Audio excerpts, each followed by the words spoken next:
తనకు ఎన్నికల సమయంలో మంచి మెజారిటీ ఇచ్చిన బంగారుపేటలోని సమస్యల పరిష్కారానికి ప్రాధాన్యత ఇస్తానని రాష్ట్ర మంత్రి టీజీ భరత్ అన్నారు. ఈ మేరకు బంగారుపేటలో ఆయన విస్తృతంగా పర్యటించి ప్రజల సమస్యలను అడిగి తెలుసుకున్నారు. నగరంలోని 13వ వార్డు పరిధిలో ఉన్న బంగారుపేటలో ఇది మంచి ప్రభుత్వం కార్యక్రమంలో భాగంగా వార్డు పరిధిలో రాష్ట్ర మంత్రి టీజీ భరత్ విస్తృతంగా పర్యటించారు. కార్యక్రమంలో నగరపాలక సంస్థ కమిషనర్ రవీంద్రబాబుతో పాటు అన్ని విభాగాల అధికారులు పాల్గొన్నారు.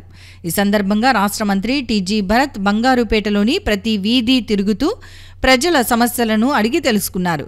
ప్రజలు చెప్పిన సమస్యలను వెంటనే నగరపాలక సంస్థ అధికారులకు తెలియజేసి వాటిని వెంటనే పరిష్కరించాలని ఆదేశాలు జారీ చేస్తూ ముందుకు సాగారు.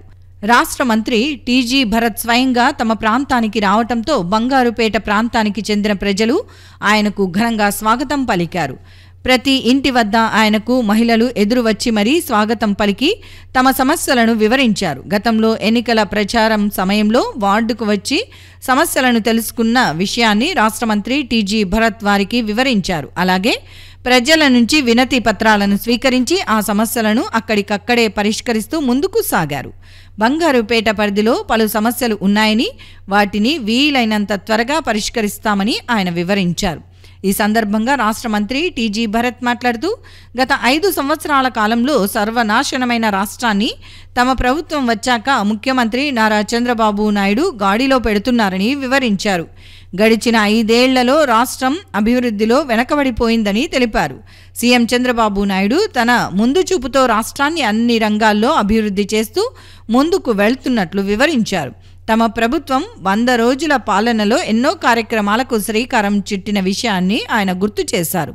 ఇచ్చిన మాట ప్రకారం పెన్షన్ 4000 చేశామని, డిఎస్సి విడుదల చేశామని, పేదల ఆకలి తీర్చేందుకు 175 అన్నా క్యాంటీన్లను ప్రారంభించామని వివరించారు.